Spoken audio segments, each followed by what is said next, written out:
Paaralang kay ganda, mga batang puno ng talento at saya, sa sining, sa pag-awit at sa pagsayaw. Ito ang kwento ko, pinamagatang hanapin mo.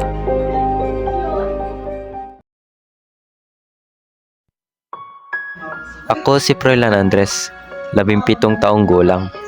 Isang simpleng mag-aral ng SMNHS. May tanong ako sa sarili ko. May talento ba ako? Ano kaya yun? Paano ko malalaman kung may talento ba talaga ako? Parang lahat ng tao sa paligid ko may galing na sa kung ano-ano. Pwera na lang ako. Parang si Sir, magaling mag-dart game. Buti pa siya may talento. Naguguluhan tuloy ako. Kailangan ko ba talaga ng talento? Saan ko yan mahahanap? Bahala na.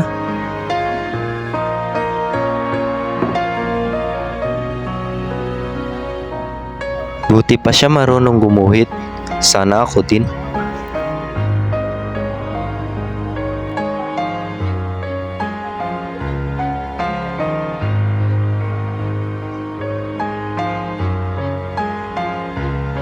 Bakit ganito?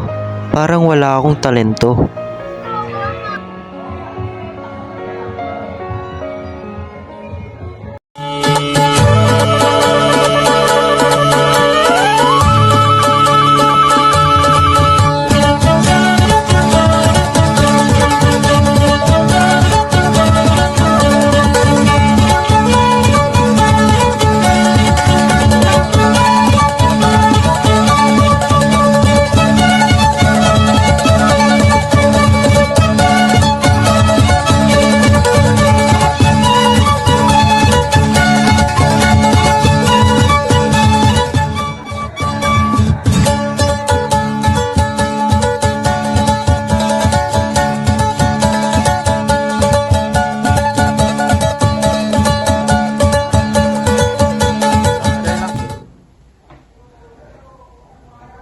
Kaya ko bang kumanta?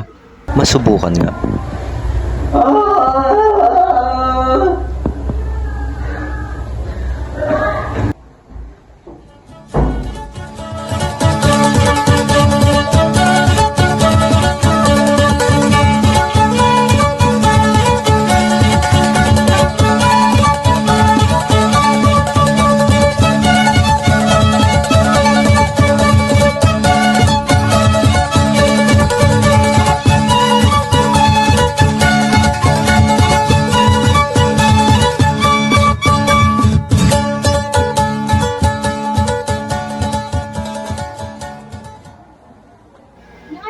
Ano ginagawa mo?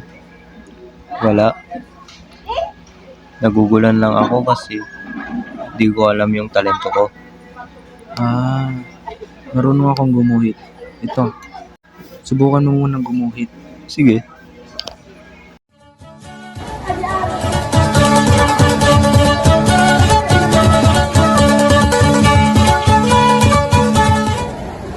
Yan lang yung kinaya ko. Okay lang yan, pa. Balang araw malalaman mo rin ang talento mo. Hindi pa. Salamat. Punta na ako.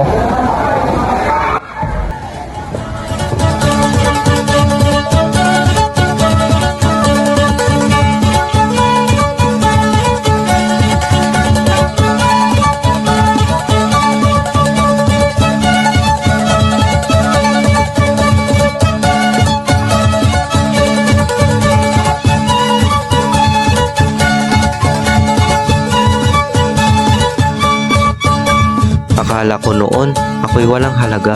Sa gitna ng iba, ako'y walang tala. Sila'y umaawit, sumasayaw ng saya, habang ako'y tahimik nagmumuniwika. Sinubukan ko ang pintat gitara, ngunit tila hindi ito para sa akin talaga. Hanggang isang araw, sa papel at pluma, natagpuan ko ang himig ng aking diwa. Mga salitang bumubuo ng damdamin, mga tugmang naglalaro sa isipin. Sa bawat taludtod, ako'y lumalaya. Sa bawat saknong, puso ko'y sumasaya. Akala ko noon, wala akong halaga. Sa gitna ng iba, wala akong tala.